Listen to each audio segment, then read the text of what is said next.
లేవియకాండము 2వ అధ్యాయము. ఒకడు యెహోవాకు నైవేద్యము చేయనప్పుడు అతడు అర్పించునది గోదుమ పిండిదై యుండవలెను. అతడు దానిమీద నూనె పోసి సాంబ్రాణి వేసి యాజకులగు అహరోను కుమారుల యొద్దకు దానిని తేవలెను. అందులో నుండి యాజకుడు తన చేరతో చేరెడు నూనెయు చేరెడు గోదుమ పిండియు దాని సాంబ్రాణి అంతయు తీసుకొని యెహోవాకు ఇంపైన సువాసన గల హోమముగా బలిపీఠము మీద అందులో ఒక భాగమును జ్ఞాపకార్థముగా దహింపవలెను. ఆ నైవేద్య శేషము అహరోనుకును అతని కుమారులకును ఉండును. యెహోవాకు అర్పించు హోమములలో అది అతి పరిశుద్ధము.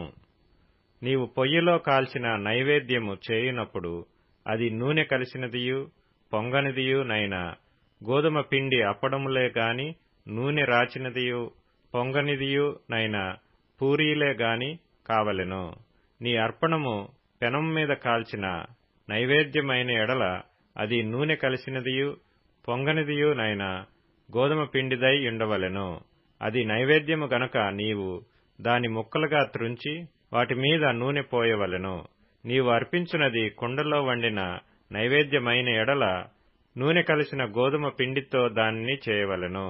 వాటితో చేయబడిన నైవేద్యమును యెహోవా యొద్దకు తేవలెను. యాజకుని యొద్దకు దానిని తెచ్చిన తరువాత అతడు బలిపీఠము దగ్గరకు దానిని తేవలెను.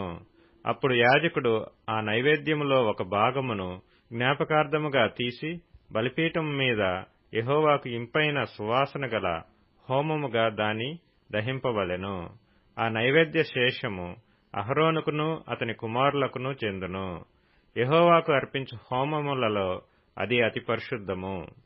మీరు యెహోవాకు చేయు నైవేద్యమంతయు పులిసి పొంగిన దానితో చేయకూడదు.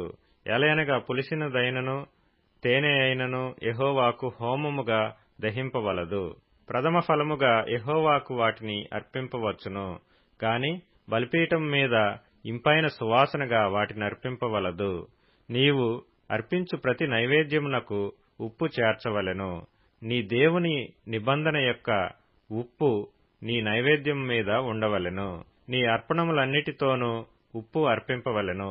నీవు యెహోవాకు ప్రథమ ఫలముల నైవేద్యమును చేయునప్పుడు సారమైన భూమిలో పుట్టిన పచ్చని వెన్నులలోని ఊచ బియ్యమును వేయించి విసిరి నీ ప్రథమ ఫలముల నైవేద్యముగా అర్పింపవలెను. అది నైవేద్య రూపమైనది. నీవు దానిమీద నూనె పోసి దానిపైని సాంబ్రాణి వేయవలెను. అందులో జ్ఞాపకార్థమైన భాగమును అనగా విసిరిన ధాన్యములో కొంతయు నూనెలో కొంతయు దాని సాంబ్రాణి అంతయు యాజకుడు దహింపవలెను. అది యెహోవాకు హోమము.